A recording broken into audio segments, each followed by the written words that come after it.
let's have a discussion about sexual deviance among unmarried Mormons. If you're a member of the Church of Jesus Christ of Latter-day Saints, you are not supposed to have sex until you're married. You're also not supposed to commit heavy petting, which is a word that most of your young women's leaders and bishops will have like a slightly different definition for. And sex isn't just something where either you're doing it or you're not doing it. There are lots of little steps, and where the line is that you're not supposed to cross is entirely different depending on the bishop.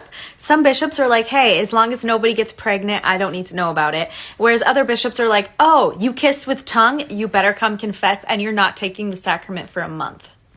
So the fact that a lot of young Mormons and LDS people are looking for loopholes or trying to figure out how to get around the rules, I bet you, like a lot of people that you've talked to have probably done dry humping before, Levi loving, and a lot of their bishops, I actually don't know anyone whose bishop punished them for it. Most of the time they're like, we don't need to know that, just try not to do it again.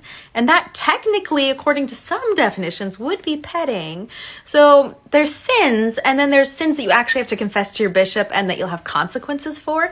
So the fact that youth are trying to find loopholes so they don't have to confess things to their bishop, and the fact that they're very, very poorly educated on sex is not surprising at all. So as for taking clothes off in front of each other, I just recently learned that apparently gazing parties were a thing at BYU, and that it's something that the bishops have to come back every couple of years and be like, hey guys, cut that out. That was a new one for me, but there's a lot if you type it in, gazing parties at BYU. Lots comes up on Google, so that's fun. But for a more personal example, I didn't do anything. I was very, very well behaved. But I was in the Logandale, Nevada stake. It had to be between 2004 and 2008 because I was in high school. They had a stake conference that was like held only for parents. And they gave the parents this whole talk about, here are all the different types of sexual activity you need to talk to your children about, because they were having a lot of problems where kids were having oral sex all the time or anal sex and then still expecting to go on missions because they were like, that's not real sex. That doesn't count.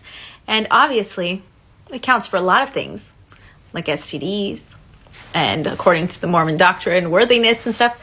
But a lot of the kids, their parents are just like, don't have sex till you're married, or like, don't do anything that would arouse you. But there's so many things you can do that would arouse you that would not mean you'd have to go talk to the bishop.